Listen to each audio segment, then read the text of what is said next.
Cherish Pipkins performs puppetry under the name Jeghetto. The creations that emerge from Jeghetto's workshop are incredibly unique and endlessly fascinating.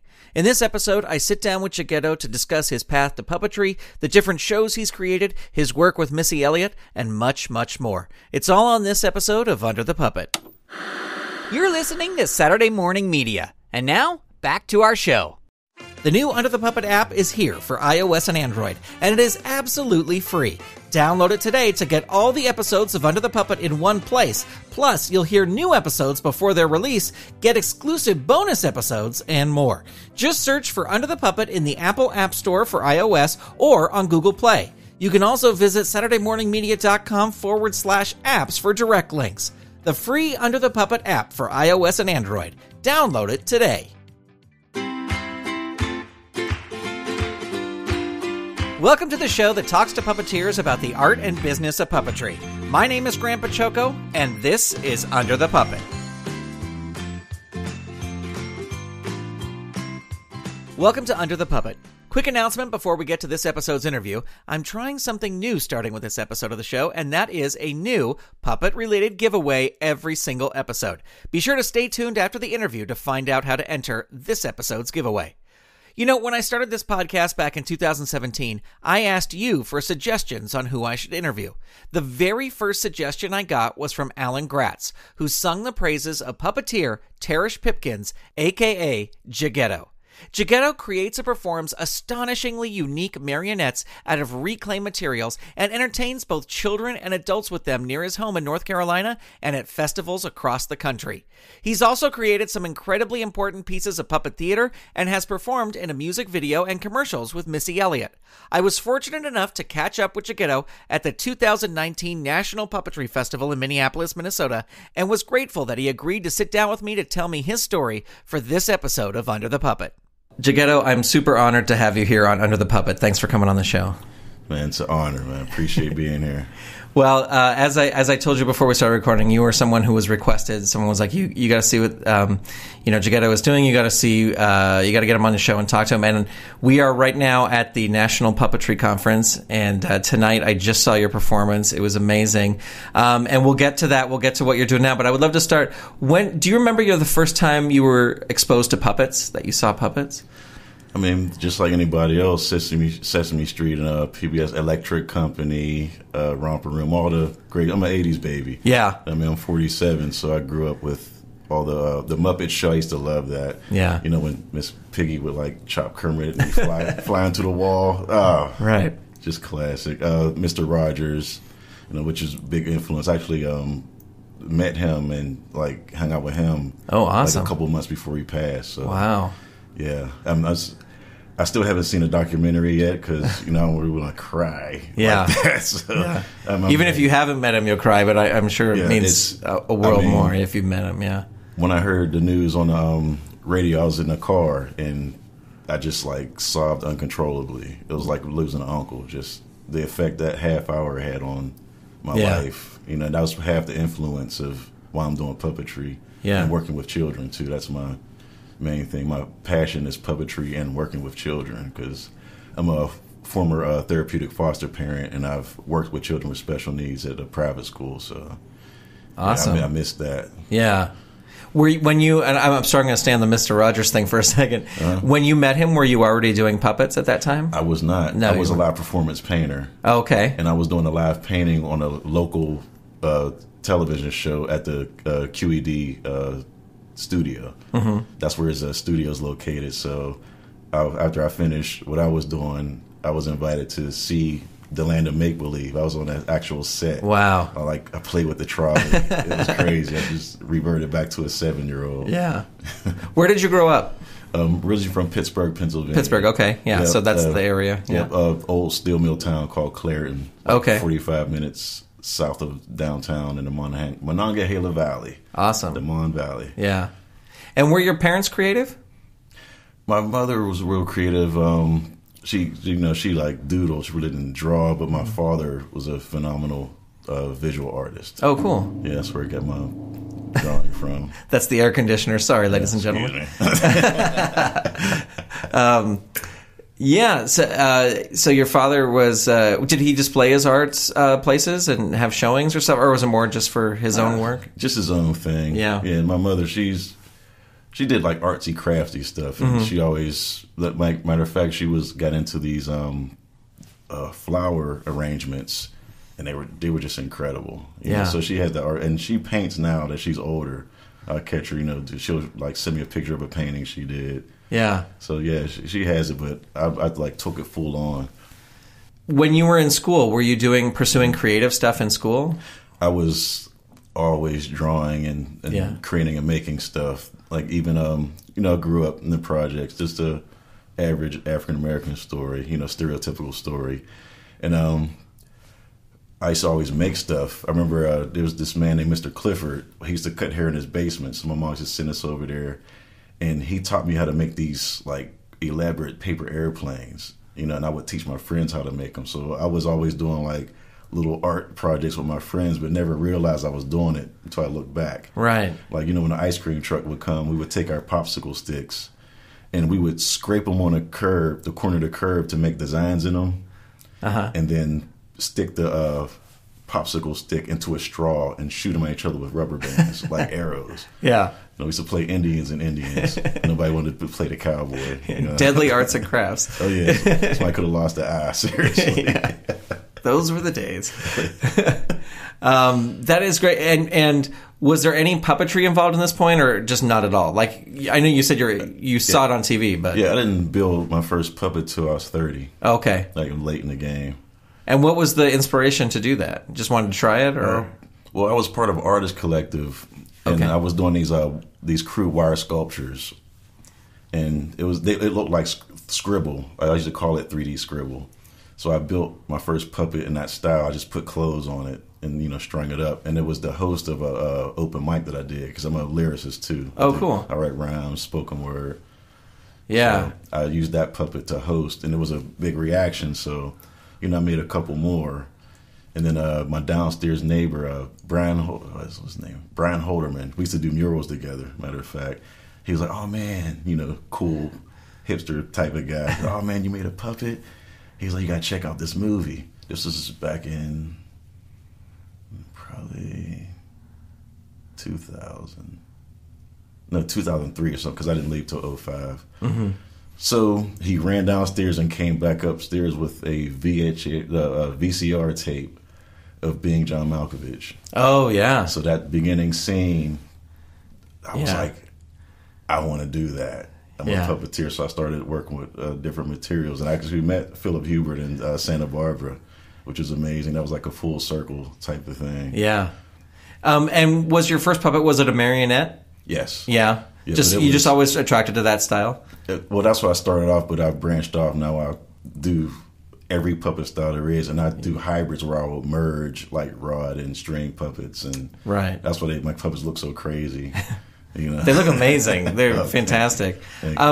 Did you have any training, or was it just figuring out yourself how to build these? I just figured out myself. I actually deliberately isolated myself because I didn't want any influence from anybody else. Yeah. So once I started, getting satisfied with my work and what I was doing, then I started researching and meeting people. And I think that's how my style is so original. Yeah. Because I didn't train under anyone. I just figured it out by myself. Figuring it out yourself, yeah. Mm-hmm. And right now, like in the show I saw tonight, Jeghetto's Workshop, all your puppets are made out of reclaimed, recycled wood and other things. Were your first puppets made it that way as well? Was it all stuff you kind of sourced, or did you buy new materials for those puppets? It started out with, I used to, I said like the wire, but once I relocated to North Carolina, I was able to reinvent myself, because in Pittsburgh I was the spoken word guy, the rapper, and the barber. I was a barber for 20 years too, so I always worked with my hands. So if especially in Black culture, like barbers are sacred. We have lifelong clients. So when I announced that I would quit cutting hair, they would quit playing around. They could just give me a bigger tip, and I'm like, dang it, I'm stuck. So when I moved, I was able to quit that and do the puppetry full time. So that's when I started using scrap materials and old clothes, and I mean the first official puppet show I did was at Chapel Hill Comics in Chapel Hill, North Carolina. Of course, yeah. And I built, it was probably maybe 24 inches tall, and it was a wire frame covered with fabric, and the skin was duct tape. And my wife knitted a hat for it. And I guess it was like a mini me, and I was doing System of a Down covers. Yeah. And he had a mic, and he would just like rock out. So yeah, and then I just started using wood, carving wood, and discovered PVC. I like that. Yeah. And that's so I do like my robotic type of puppets out of PVC pipe, because it's not a organic thing. Right. My humanoid and animals, I use wood because it's organic. Oh, awesome. And then, stuff like props and robots, I use plastic and PVC and metal. Yeah. That was, because in the show I saw tonight, you had, it started off with a lot of animals, but then went into like kind of the robot stuff. It was really, and now that you're saying, it's like, oh yeah, it was PVC at the, so I totally get that. Yeah. Awesome. Well, your puppets are just absolutely amazing. And, one of the things, and I think I said this to you after the show, was you have this amazing T-Rex puppet that is just awesome. Everyone has to see it. I have a picture of it, so I'll post it with the show notes for this so people can see it. Her name is Dinah the Dinosaur. Dinah the Dinosaur. She's awesome. Just the detail on it is amazing. And it's almost like a little bit of a Transformers, like the Dinobot, like a little bit of that kind of look to it. But the movement is great. And what's so amazing is after the show, you were like, hey, come look at the puppets. And I don't know any puppeteer who would do this, but like, here, you can use it. Like, you want to see how it works? Go ahead. How it works, go. Yeah. Little kids are dragging it around. But it's just the interest they have. And hopefully it influences to take, maybe one day I'll see them 20 years later and they say, you're the reason why I'm a puppeteer now. Yeah. You never, that one person, you never know how, who you influence. Right. So I just reach out and I just share my craft with everybody. Yeah, it's amazing. Those kids were following you around tonight wherever you're going. Like, no, let me try it again. I want to, Yeah, but the little girl with my Blue the puppy puppet. Yeah. Remember, I had to take it off of her to show someone, and she followed me. So as soon as she said, "Are you done with that?" So I gave it right back. Like, here you go. You're gonna keep an eye on that after when she leaves. She'll be going with that. Yeah, so it's a lot of animals in the beginning. Mm-hmm. Do you fascination with animals and you like to build them? Always fascinated with the nature documentaries. As a kid, the lion chasing the gazelle and the gazelle I was I'm just an animal nerd. I know all type of stats and the rare animals that you never heard of. I look up and research. Yeah. Like biology, animals, and space science. That's I will nerd out on that. We can talk quantum physics, all that stuff. I research and just, I just call myself a self-made historian and scientist. I do a lot of research, especially now when I do shows, because I have, stage shows that some are historic, with real people. Like I have a Frederick Douglass show that was commissioned by Chapel Hill Libraries, which is pretty deep. It's just him. It's a 4-foot puppet of Frederick Douglass. The face is molded out of Sculpey clay. I had to make it realistic because it was, commissioned. So right. That's because I stay away from realism with my puppets because I focus more on the movement. Yeah, that's why they're abstract and crude and robotic looking. Yeah, because I'm more in tune with the movement versus the aesthetics of it. Yeah, well, even you have an amazing spider, kind of tarantula type. I know you said it was a jumping spider in the show, so I don't want to label it wrong. But the movement of it, and to me, it's just like they're little wooden blocks, but it's moving just like a spider. Like the movement is down, and you start off behind a screen, so you don't really see the puppet at first, and you go, oh, that's a spider, and then when it comes out, it's great. That was the first time I tried that tonight. Oh, really? When we were doing the lighting and setting up the projector, I had walked in front of it, and I was like, wait a minute. And matter of fact, one of the stage hands was like, wow, what if you put it behind there and did a shadow of it? And I tried it, and it was awesome. So I forgot your name, but thank you for that note. And that's in the show now. It's in the show now. Well, let's talk about your shows. Where do you? I mean, you're performing all the time. Where do you perform? All over the country. Yeah. I have a show that I wrote called titled "Just Another Lynching," and it's exactly that. It's a fictional story about a black man in South Carolina being lynched in the year 1921. But the story is told from his white childhood friend. He's giving a eulogy at his funeral, and that's the narration. Yeah. So it starts off, they're in a church, and then he goes to talk about him, and then when he tells memories, that's the scenes that start with the puppets, and it goes up to the tragic ending. Yeah. Why is, for you, puppets like the perfect venue for like that kind of story? Because there's a magic to puppets where it pulls you in. Like, for example, a quick story, I did a show with some UNC drama students, and we did a show, it was a play from the 70s called The Shadow Box, and it's about a hospice with 3 families, different, dealing with death. And I built the puppets, there was probably like 10 of them, and I was about to do the faces, and the director was like, you know what, we're short on time, and what if we just leave the faces blank, and just, they still had hair and hats and everything. Mm-hmm.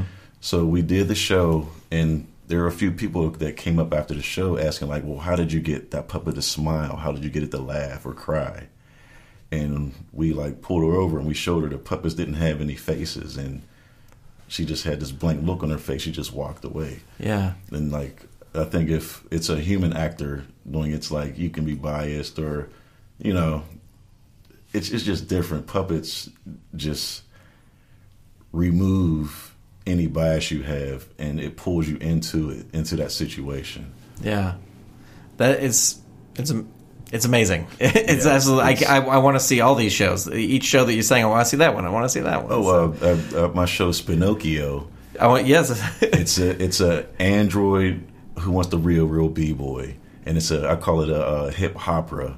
And it's co-written by a good friend of mine named Pierce Freeland from Durham, North Carolina. And that show, I have a probably 5-person troupe. And it's basically the story of Pinocchio, but I'm Jeghetto instead of Geppetto. So I put the spin on it. That's how you Pinocchio. So, and I saw tonight you did a little piece, you had that puppet and you showed him off. And there were comic book images. Yes, I have a 10-page comic book. Of the show. And it's merch to sell at the shows too, so that ties in together. And did you draw that too? Did you? No, I hired a brother from Detroit, young guy who do because we got 2 Jim Henson grants for that show. Yeah, so I actually had money to pay people. So, and I was too. I'm a illustrator in comic books. I do portraits, murals, but I didn't have the time to draw it myself. So I wanted to, put somebody else on, so I contacted him. He was with it, so we paid him to do those comic books. Well, let's talk about the Jim Henson Grant, because this is something that any puppeteer can apply for. But what are your thoughts on the application process? Like, because it takes a while, right? It takes there's a calendar year. Yeah, my the friend of mine who co-wrote it, he has a teen center. And he's been grant writing for years, so he basically did it for me. Yeah. So it was pretty cool. He knows the grant language. There's a code to it. You know what I mean? Yeah. So I learned that through him. So yeah, it was way worth it. They were just the Henson board. Just showed me much love. I get phone calls for festivals. So and so referred you, from the Henson Foundation. I'm like, man, thank y'all so much. Yeah. And most of them are here, and I'm meeting them in person. And thank you. Yeah, yeah. Well, and it's a great way if you have a show, and you learn how to do that grant language and stuff, but to get some funding to help you develop it more, instead of always paying out of pocket all the time, which is what puppeteers were usually doing. Yeah. Yeah. So totally worth it. Let's talk about your wife and her role in this, because as you said before we started, it's a pretty big role that she plays in the success of this. Yes, she keeps it moving, because once the grant happened and it really started blowing up, she actually contacted the Steve Harvey show and didn't tell me. So a few days later, they actually contacted her back, and we ended up being on the show, and that was some recognition, and the email started coming in. And it was me following through and making contacts and booking gigs was taken away from the puppet building and the writing. Right. So I was overwhelmed. So I just, stepped to my wife like, look, baby, for us to get all this money, you're going to have to, step in and manage me. And because she's good with, numbers and details. That's how we run our relationship anyway. I have the big detail. I have the big picture, the big dream. And she said, okay, how are we going to do that? And she breaks it down so it, breaks down the steps so we can do one step at a time and get it done. But yeah, she's always supported me. Even when I told her, I was like, look, the Missy Elliott thing happened. Yeah. And I was missing a lot of work anyway because I was working at a private alternative school for kids with special needs. I was there for 6 years. So I sat her down. I was like, look, I think it's time for me to really jump in and go all out. And what do you think about me quitting my job and doing this full time? She's like, but I support you. I believe in you. And, so first it was rough. Bills weren't getting paid every once in a while, but we stuck it out. And now we're comfortable. We can live our life. I'm traveling. I'm meeting people. I'm here with you, at the National Puppet. But I'm just feel blessed, overwhelmed with love right now because, everybody's here. 375 puppeteers here? Yep. And we're this is a new extended family for me. Yeah. And I always find these things, if we talk briefly just about the festival, but it's like I come away from these type of things super energized creatively. It's like I got a million ideas when I get back home. Yes, I can't wait to get back home. There's a couple building techniques I've seen that I'm jumping right on. Yeah. I took a plastics and puppetry workshop, so I'm working on the PVC and adding to that. Yeah, I'm just stepping my game up. And plus to see the amazing puppet shows here, that it inspired me to really improve on my shows as well. So it's just good in every way. Yeah.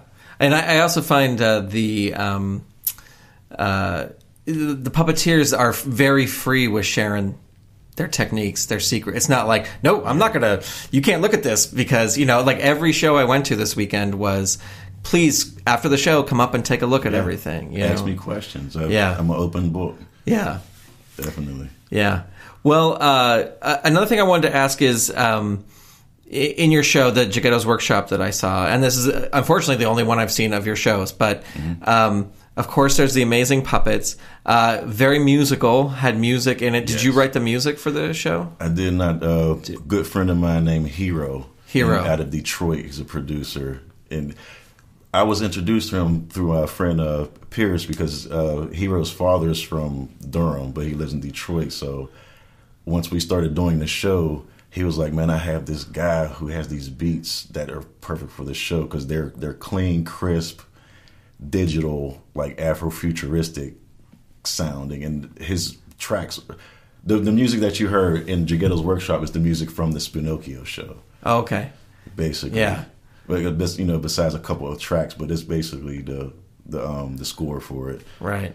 And it's just he's phenomenal, and he's hip hop's best kept secret. And I can't wait to put him out there. Yeah. Yeah, he deserves it, man, because he's young, too. He's just very talented. I surround myself with genius to make myself look good. Yeah. That's a good trick. Oh, yeah.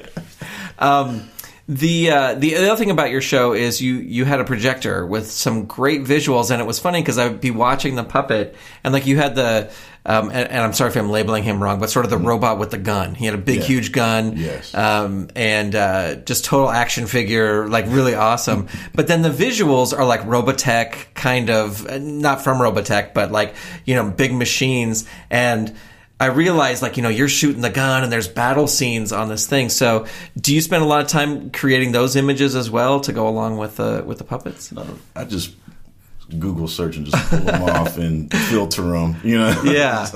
But I'm getting into doing more original work for my visuals because my lynching show I have projection too, and I kind of do drawings now because stay away from copyright and whatnot. Right. So I'm gonna have all original work, and I started cutting shadow puppets. So I'm gonna start incorporating shadow puppetry into the shows as well. And I know you mentioned the Missy Elliott thing, yes. Which was the Amazon Echo commercial, right? Or her Alexa. The first time I worked with her was her WTF video with Pharrell Williams. Oh, I'm sorry. Where are they from? Okay, for some reason. So did you not work on the? Yeah. Oh, you did as well. Too. Okay, yeah. okay. That was the second time. The second time. Yeah, okay, that great. Was the second phone call. So how did that come about? I already did the video, and Missy's manager just called me. Was like, can you do a commercial? Oh no, I meant for the video. How did originally started working with her? How did that connection come about? I was, like I said, I do spoken word and a rapper too. And about 15, 16 years ago in Pittsburgh, I used to rap and do shows with a friend of mine named Terry Davis. He got signed by Timberland, and that's how he got cool with Missy. So him and Missy are talking. She's like, "Yo, I'm about to come out with another single, but I want puppets in it."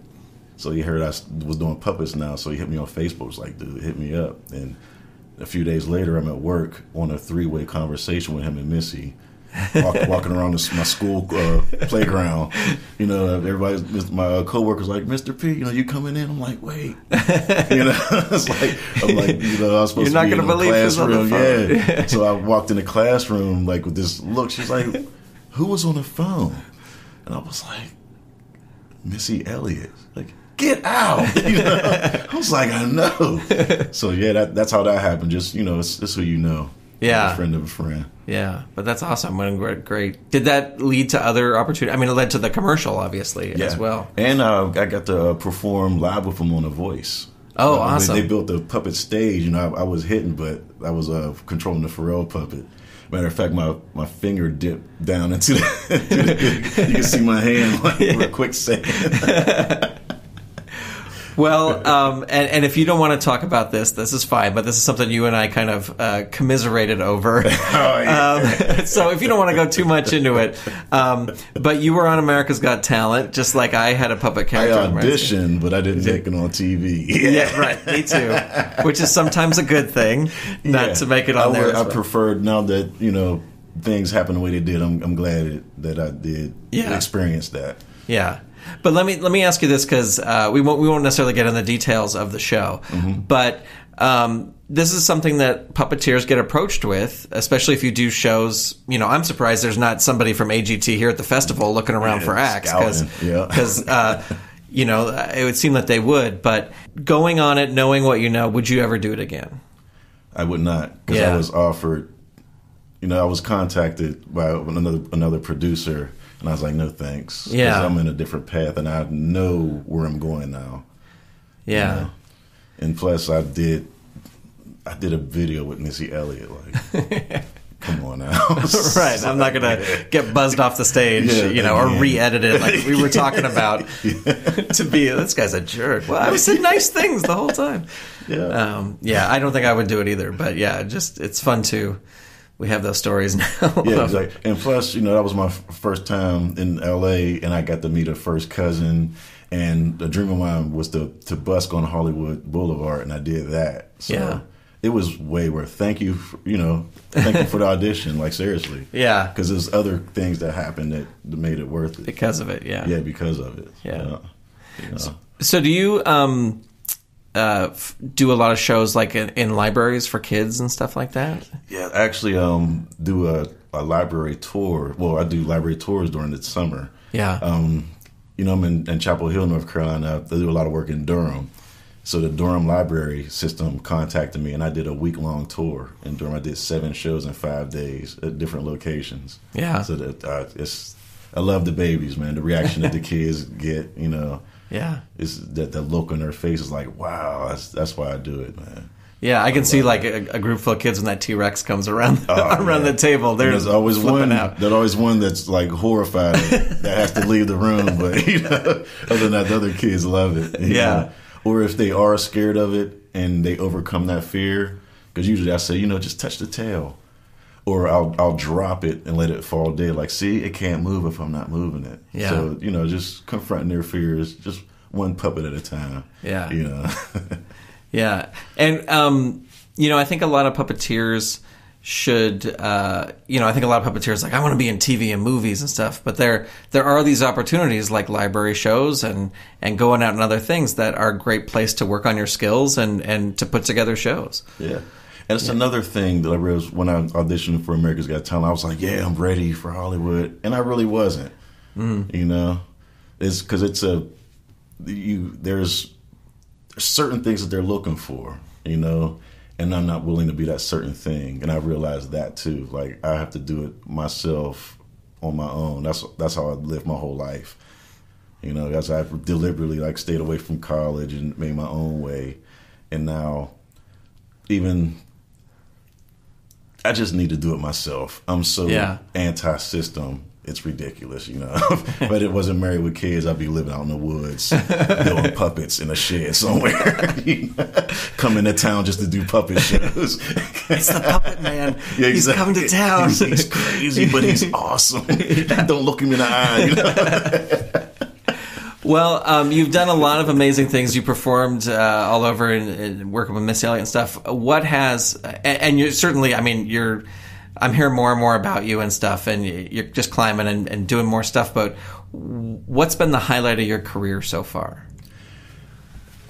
The highlight of my career, I was invited to do workshops at the Brooklyn Academy of Music. So I did a couple workshops with the kids, because they had a kids film festival, and then I had an adult puppet building workshop where I pre-cut and drilled all the parts, and adults would come in and I would show them my I had a specific design that I had, and Cheryl Henson came and took my workshop and sat with me for 3 hours and built one of my puppet designs. I don't see how I can get any better than that. Right. This puppet royalty, and I've seen Heather Henson at a few events, and we became close and we talked puppets, and I'm on top of the world, man. Yeah. You know what I mean? It's like anything else here is just like icing on the big, beautiful cake that I've created for myself. Well, I'm so excited to check out more of your work, and I hope to see more shows soon. And if people want to check out your stuff, where can they go? Jeghetto.com. All right. Or just Google Jeghetto, and all my social internet's media stuff will come up. Yeah, I will have links to all this stuff and a couple pictures from the show, which I will tag you in. Yes. It's very important. But man, I just can't thank you enough for being on the show and taking the time for talking to us. Man, appreciate you. All right. Oh, and what I can say, I'm mostly on Instagram. So if you want to see the process of puppets that I make, I upload videos while I'm building it and have photos and stuff. And puppeteers DM me for questions. I mentor younger puppeteers online. I have one young guy in South Carolina. He's just getting into it. Because I've been blessed enough to have puppeteers like Hobie Ford, teach me and show me techniques. So I'm just paying it forward. Well, I was wrapping things up, and now you've opened up a whole new question for me to ask, which is great. Even during your show, you had a couple process pictures. It seemed like of different puppets, but then in different states of things. Mm-hmm. As an artist, and I think you maybe just kind of just answer this now, but do you feel it's important to share your work, in your process? I do. Yeah. You learn, you teach, you die. I think that's all you do in life. Yeah. All right. Well, thank you so much for being on the show. I can't thank you. All right. Thank you. I'm shaking his hand right now. My thanks to Tarish Pipkins, a.k.a. Jeghetto, for taking the time out of his busy festival schedule to talk to me for this episode. For links to Jeghetto's website and social media, as well as some examples of his work, visit the show notes for this episode number 35, over at underthepuppet.com. Well, it's now time for this episode's giveaway. The prize this time around is a brand new Super Grover Funko Pop autographed by Super Grover and Sesame Street puppeteer Eric Jacobson. All you have to do to enter is answer the following question about today's episode. What was the name of the comic book store where Jeghetto performed his first official puppet show? When you find the answer, send it in an email to underthepuppet@gmail.com with the subject line giveaway, and you'll be entered to win. All entries for this giveaway must be received by December 15th, 2019, and the winner will be chosen at random from all correct entries and be announced on the next episode of the show. Good luck! Oh, and if you have a puppet-related product or service you'd like to donate for a future giveaway on the show, please send me an email at underthepuppet@gmail.com and we'll talk about it. Well, that's going to do it for this episode of Under the Puppet. I welcome your feedback via email at hello@SaturdayMorningMedia.com or via Twitter, where the show is at username Under the Puppet. You can also follow the show on Instagram at Under the Puppet or find us on Facebook by searching for Under the Puppet. I want to hear your suggestions for questions I should be asking and for future guests. Let me know who I should be talking to. Thank you so much for listening. Talk to you next time right here on Under the Puppet. This episode of Under the Puppet featured music by Dan Ring and was edited by Steven Staver. Under the Puppet is a production of Saturday Morning Media and is made possible by the Saturday Morning Media Patreon patrons who've gone to patreon.com/Saturday Morning Media and set up a monthly pledge for as little as $1 a month. Patrons get new episodes before they are released, behind-the-scenes information, and exclusive bonus content. If you'd like to support this show and the other fun content from Saturday Morning Media, become a patron. Head on over to patreon.com/Saturday Morning Media and set up your monthly pledge today. You can also tell a friend about the show or leave the show a review on Apple Podcasts, Spotify, Google Play, or wherever you listen to your podcasts. Thank you so much for listening.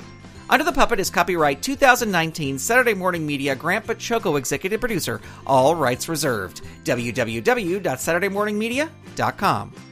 You've been listening to Saturday Morning Media. Stay tuned. We'll be right back.